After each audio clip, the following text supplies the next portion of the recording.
Hello बच्चों, आइए इस प्रश्न को पढ़ते हैं। किसी ओमी प्रतिरोध पर V नॉट शिखर मान का प्रत्यावर्ती वोल्टेज लगने पर उसमें I नॉट शिखर मान की धारा प्रवाहित होती है। संपूर्ण चक्र के लिए शक्ति का औसत मान कितना होगा? आइए इस प्रश्न की मुख्य अवधारणा की चर्चा करें। मान लीजिए हमारे पास में एक शुद्ध प्रतिरोधी प्रत्यावर्ती परिपथ है कुछ इस तरीके से। यहाँ परिपथ में केवल एक प्रतिरोध है जिसका प्रतिरोध मान R है और यहाँ पे विभव मान लीजिए हम लगा रहे हैं V बराबर V not sine omega T. ऐसी स्थिति में जो यहाँ प्रतिरोध है उसमें एक धारा प्रवाहित होने लगी।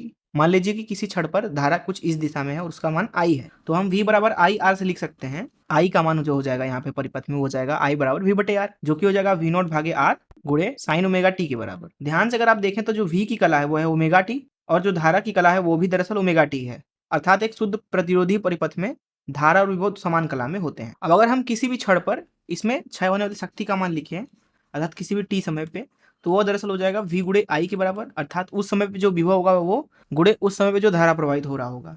मान लीजिए आप चाहते हैं कि शक्ति का औसत मान निकालना चाहते हैं T1 समय से T2 समय के लिए। ऐसी स्थिति में इसका मान होता है किसी भी छड़ पर शक्ति का मान गुणे dt T1 से T2 समय के लिए। क्योंकि समय के सापेक्ष औसत मान निकाल रहे हैं इसलिए नीचे dt T1 से T2। तो इस मुख्य अवधारणा से आइए इस प्रश्न को हल करें।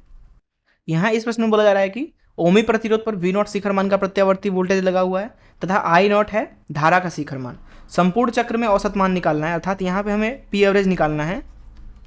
संपूर्ण चक्र मतलब एक चक्र में 0 से T समय के लिए, तो ये दरअसल बराबर होगा P dt 0 से T और नीचे होगा dt 0 से T। तो इसको लिख सकते हैं हम 0 से T P dt भागे T। अब यहाँ पे जो किसी भी छड़ पर शक्ति का मान है वो दरअसल लिखा जाएगा V I के बराबर में, जो कि होगा V not sine omega T. ये हो गया विभव गुणे धारा I not sine omega T, क्योंकि यहाँ पे धारा और विभव समान कला में होंगे। तो यहाँ से हम P एवरेज का मान लिख सकते हैं 0 से T के लिए। 0 से T यहाँ नीचे यहाँ पे गुणा है गुणे T का I not V not sine square omega T D T.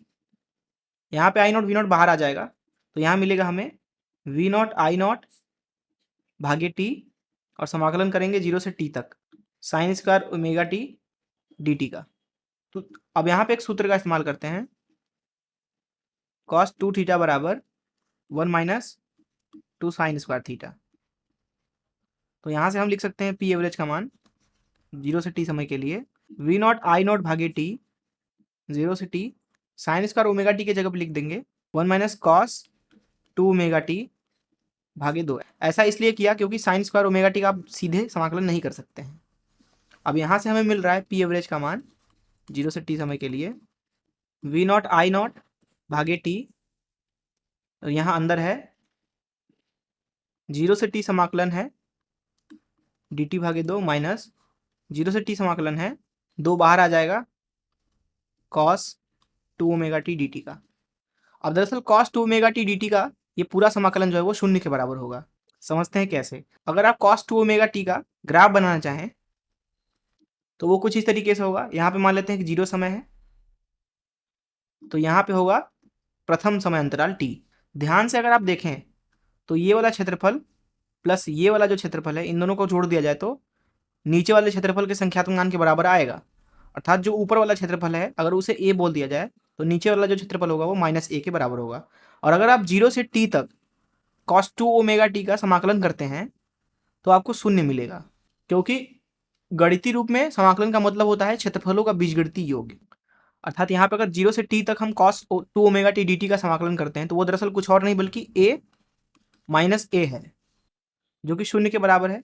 इसलिए हमें अब औसत मान मिल रहा है शक्ति का 0 से t के लिए V नॉट I नॉट भागे t और यहाँ अंदर मिल रहा है t भागे 2, जो कि बराबर है V नॉट I नॉट भागे 2 के। तो इस तरीके से दिए गए प्रश्न के लिए जो औसत शक्ति है वो दरअसल V नॉट I नॉट भागे 2 है। मैं आशा करता हूँ कि आपको इस प्रश्न का हल जरूर समझ आया होगा। धन्यवाद।